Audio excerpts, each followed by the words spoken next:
सभे व्रत करता ये धनी तू करा मारा जानी मान ये सो भौजी कोसी भरा रुका दे बरू दौरा सारिया कि चल भौजी हाली हाली कि सूरज देखै हे लाली कि चल धानी हाली हाली कि सूरज देखै हे लाली भेजिला पियरिया बांधिला पगलिया दौरा सजवा तारा चले के तैयारिया मुखिया तुलेला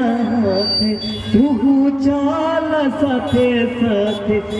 बाई के भीड़ नाता बस जाई छठी घाटे क्या कहती है कि ठीक रउआ कहतानी हाय थारी न लोटा के है पानी दियारी न बुते घुआ डाली कि चल भौजी हाली हाली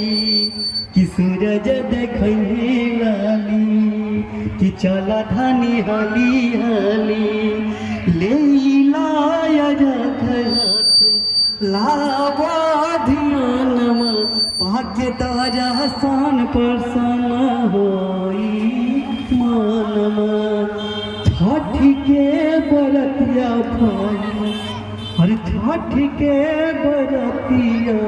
भइल सफल हो हर साले परब करब हे सूरज माल हो धन हम भइनी जी पूजा और कईनी जी हथवा में लेके आरती के थाली कि चल भौजी हाली हाली कि सूरज देखै हे लाली कि चल धानी हाली हाली कि सूरज देखै हे लाली।